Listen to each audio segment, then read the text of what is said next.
자동차 차체 구조의 역사와 차체 구성에 사용되는 소재의 변화를 함께 살펴본다. 차량의 바디 구조는 교통사고가 발생했을 때 승객의 안전을 책임지는 가장 중요한 요인이다. 안전벨트와 에어백 등도 안전성 향상에 크게 기여하지만 이 또한 차체가 사고에 강하다는 전제하에서다. 시각적인 아름다움은 물론 공기역학 성능이나 충돌 안전성 등 다양한 요인에 의해 결정되는 자동차의 바디. 여기에 파워트레인이 더해지면서 자동차의 성능을 결정짓게 된다. 열에 약한 소재가 낳은 유려한 쿠페 스타일 1935년 파리 살롱에 출품된 부가티 타입 57SC 애틀랜틱은 독특한 스타일로 관람객들의 눈길을 끌었다. 긴 보닛을 가지고 캐빈은 물방울 형상을 하고 있어 흡사한 공기를 연상시킨다. 유려한 쿠페 스타일도 눈길을 끌었지만 무엇보다 사람들을 놀라게 한 것은 지느러미 모양의 돌출된 접합부였다. 이 돌출된 접합부는 차량의 전면부에서 후미까지 이어져 있었다. 공력 성능 향상을 위한 형태가 아닐까 생각하겠지만 사실은 다르다. 부가티 타입 57SC 애틀랜틱은 차량의 경량화를 위해 마그네슘 합금을 사용했는데 마그네슘 합금의 특징은 열에 약하다는 특징을 가지고 있다. 그렇기 때문에 용접이 불가능했고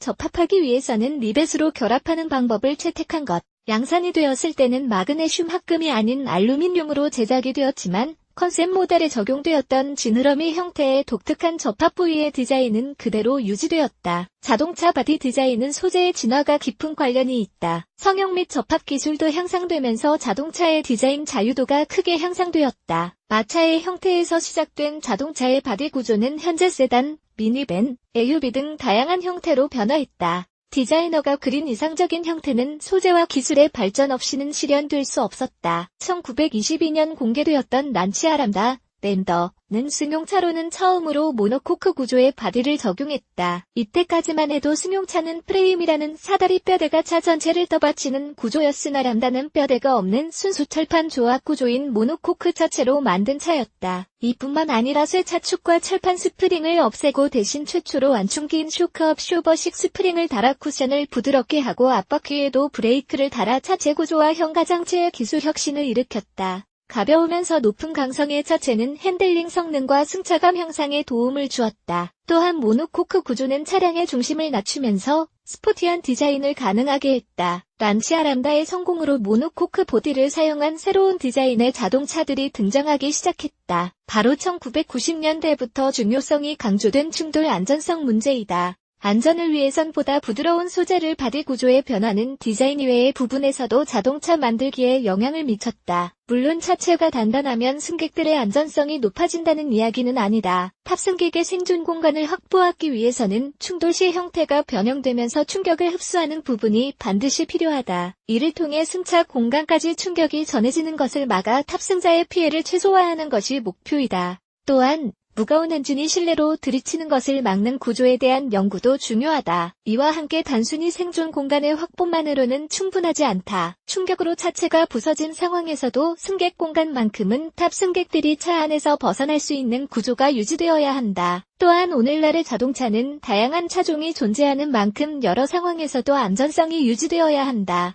예를 들어 무거운 차량과 가벼운 차량이 충돌한 경우 아무래도 가벼운 차량의 충격이 클 수밖에 없다. 가벼운 차량을 보호하기 위해서는 무거운 차량이 충격을 더 흡수할 수 있는 구조여야 한다. 대인 사고에 대한 대처도 필요하다. 보행자 보호의 관점에서 최근에는 보행자 안전 성능 평가도 이루어지고 있다. 차량과 충돌한 보행자의 머리가 보닛에 부딪히는 충격을 완화하기 위해 접촉이 예상되는 부분의 소재와 구조는 부드럽게 만들어져야 한다. 경량화를 위한 고장력 강판 충돌 시험이 의무화되면서 수동안전 기술 역시 크게 향상되었다. 반면 차량의 무게가 늘어난 것도 사실이다. 안전성을 확보하기 위한 보강에는 필연적으로 무게 증가가 수반된다. 차량 무게가 증가하면 충돌 시의 충격이 증가함으로 보강이 더해지게 된다. 또한 연비에도 불리하다. 그렇기 때문에 강도를 유지하면서 경량화를 추진하는 것이 새로운 과제로 떠올랐다. 경량화를 위해서는 소재의 양을 줄이는 것이 빠르고 효과적인 방법이지만 자동차의 외부는 얇은 곳의 경우 불과 1mm 정도 밖에 되지 않기 때문에 더 이상 두께를 줄이는 것은 현실적으로 어렵다. 다만 강도를 높여야 하는 부분은 더 두꺼운 소재를 사용하고 무게 증가를 최소화하고 있다. 단순히 얇게 하는 것만으로는 강도가 떨어지는 만큼 고장력 강판의 사용이 주목받게 되었다. 강판은 배합되는 성분 및 제조법에 따라 품질이 달라진다. 일반적인 강판은 270mpa 이상의 인장 강도를 가지고 있다. 이보다 강도가 높은 제품은 고장력 강판 또는 하이스틸로 불리고 있다. 명확한 기준이 정해져 있진 않지만 일반적으로 490mpa 이상의 인장 강도를 가지고 있는 제품을 말한다. 현대의 자동차들은 고장력 강판을 적극 사용해 강성을 높이는 경우가 많다. 또한 인장 강도 980mpa 이상의 초고장력 강판도 사용되고 있다. 다만 강도가 높아지면 가공에 어려움이 따르게 마련이다. 강판은 프레스 가공에 의해 성형되지만 단단해질수록 구피머 형태를 만드는 데 어려움이 따른다. 반발력이 강해 원하는 형태로 만드는 것이 어렵거나 무리하게 힘을 가하면 깨지는 경우도 있다. 초고장력 강판의 경우 가열에 부드럽게 한 후 성형을 하는 핫프레스 공법으로 성형된다. 금속 이상의 소재, CFRP의 가능성 강성 확보를 위해 각 파트를 접합하는 방법의 중요성도 높아지고 있다. 가장 일반적인 것은 용접이다. 금속의 표면을 밀착시키고 양면에 전극을 눌러 강력한 전류를 흘리는 것으로 서로 접합시키는 방법이다. 용접 타점을 늘림으로써 바디 강성을 높일 수 있지만 용접을 위한 타점 사이의 거리에는 한계가 있다. 최근에는 점이 아닌 선의 형태로 접합할 수 있는 레이저 용접도 사용되고 있다. 보닛과 팬더 등 충격을 견뎌야 하는 부분이 아닌 부위에 알루미늄을 사용해 경량화를 추구하도 있다. 아우디 A8나 제규어 XJ 등이 차체의 일부에 알루미늄을 사용한 대표적인 차종이다. 강판 대신 외판을 알루미늄으로 구성하는 모델도 있다. 금속 이외의 소재로 주목받고 있는 것이 바로 탄소섬유 강화수지, CFRP이다. 경량수지의 탄성률이 높은 탄소 섬유를 조합한 복합 소재로 테니스 라켓이나 골프 클럽 등에 이용되고 있었다. 자동차에는 1981년 F1 머신인 맥라렌 MP4에 처음으로 적용되었다. CFRP는 철의 5배에 달하는 인장 강도를 가진 반면 무게는 4분의 1 수준이다.